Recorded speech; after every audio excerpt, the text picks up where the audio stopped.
굿모닝 마켓입니다. 도널드 트럼프 대통령 당선인이 뉴욕 증권거래소 객장을 찾아 오프닝벨을 울렸습니다. 뉴욕타임즈에서 올해의 인물로 선정이 됐기 때문인데요. 그곳에서 누구도 본 적 없는 경제를 가져올 것이다 라고 강조를 했습니다. 트럼프 위기가 점차 실감이 나는 사진입니다. 한편 시장은 인플레이션 지표를 소화하면서 숨을 고르는 모습입니다. 간밤 3대 지수 일제히 하락으로 마감했는데요. 다우지수가 0.53%, S&P 500이 0.54% 내렸고 나스닥도 0.66% 하락했습니다.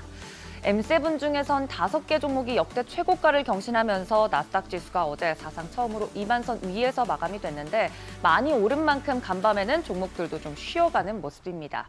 애플은 0.60% 오른 반면 엔비디아가 1.4%대 하락했는데요. AMD나 인텔은 오르고 마이크론이나 퀄컴은 하락하는 등 반도체 종목들 안에서도 좀 혼조세를 보였고요. 이어서 마이크로소프트 0.13% 소폭 올랐는데 이 소프트웨어 진영 안에서도 개별 실적에 따라서 종목들이 움직였습니다. 이어서 아마존도 0.56%, 알파벳은 1.57% 하락하며 마감했습니다. 6위부터 10위도 보시면 시장 분위기 따라서 메타도 0.30% 쉬어가고요. 또 최고가 경신했던 테슬라도 1.57% 하락했습니다. 시총 상위주들 대부분 쉬어가는 가운데 섹터별로는 경기 방어주나 리츠 섹터 정도만 오르고 나머지 대부분 섹터는 하락세 보였습니다. 이외에 특징적인 종목들이 있다면 좀 살펴볼 것이 소프트웨어 쪽에서는 어도비, 어제장 마감 후에 실적을 공개했는데 매출과 주당 순이익은 시장 예상치를 웃돌았지만 내년도 매출 전망을 낮춰 잡았습니다. 그 여파로 정규장에서 13% 이상 급락했고요. 또 AI 소프트웨어 쪽 투자 심리 영향에 미치는지 좀 살펴보셔야겠습니다. 이어서 브로드컴 장 마감 후에 실적을 발표했는데요. 주당 순이익과 매출 중에서는 이 반도체 매출 부분은 시장 예상치를 어느 정도 상회했습니다. 또 분기 배당금을 11% 넘게 올리겠다라고 발표를 하면서 시간 외에서 주가가 4% 이상 반등하기도 했습니다.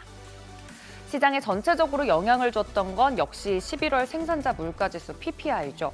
전년 동기 대비로는 3%, 전월 대비로는 0.4% 오르면서 월가 예상치를 웃돌았습니다. 2023년 2월 이후 가장 가파른 수준의 연간 상승률인데요. 또 식품과 에너지, 또 무역 서비스를 제외한 근원 PPI, 전월 대비 0.2% 상승했고 전년 동기 대비로는 3.5% 상승했습니다. 11월에는 이 상품 물가 상승세가 두드러졌는데요. 상품 가격 전월 대비 0.7% 올랐는데 이 상품 가격 상승분의 약 80%는 식품 가격이 급등한 탓으로 보입니다. 조류 독감 때문에 계란이나 닭고기 가격이 올랐기 때문이죠. 어제 CPI 지표가 예상치에 부합했던 과는 달리 CPI 선행 지표로 알려진 이 PPI가 시장을 예상치로 웃돌면서 뜨거웠던 어제 시장의 온도를 어느 정도 떨어뜨렸습니다. 전문가들은 디스인플레이션 궤적은 희망적이면서 동시에 우려스러운 일이라고 생각한다며 인플레이션이 3% 아래로 계속 내려가곤 있지만 연준의 목표치인 2%에 도달하기 위해서 노력하면서 그 속도가 점점 느려지고 있는 것 같다고 평가했습니다. 매주 발표되는 고용 지표도 한번 볼까요? 실업보험 청구자 수, 직전주 대비해서 큰 폭으로 늘면서 노동시장 둔화에 대한 걱정도 어느 정도 커졌습니다. 그런데 매주 발표되는 지표이기 때문에 평균치 한 4주치를 합계해서 보면 평균 정도가 그렇게 우려스러운 정도는 아니라는 이야기도 나오고 있습니다만 일단 이 텍스트만 봤을 때는 이전 주 대비해서 큰 폭으로 증가한 건 맞습니다. 이 PPI와 고용 지표를 보고 생각보다 인플레이션이 뜨거운 것 아니야? 하는 생각이 들 수밖에 없겠죠. 미 국채 수익률도 덩달아 뜁니다. 2년물은 4.19%대, 10년물은 4.3%대까지 상승했습니다.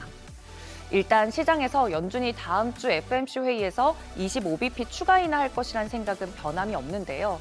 다만 내년 금리 인하 폭은 두 차례로 대폭 조정했습니다.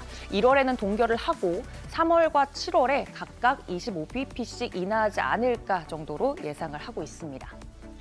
참고로 유럽 ECB는 주요 정책 금리를 25bp 인하했습니다. 라가르드 총재는 ECB 회의 이후 가진 기자회견에서 이번 50bp 인하를 검토하는 일부 논의가 있긴 했었다라고 언급하기도 했습니다.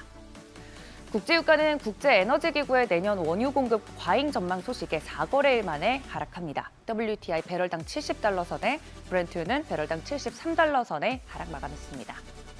이렇게 뉴욕 증시가 쉬어갈 때 시장 흐름과 함께 연동할 수 있는 방법은 무엇일지 생각해 보시면 좋겠습니다. 굿모닝 마켓이었습니다.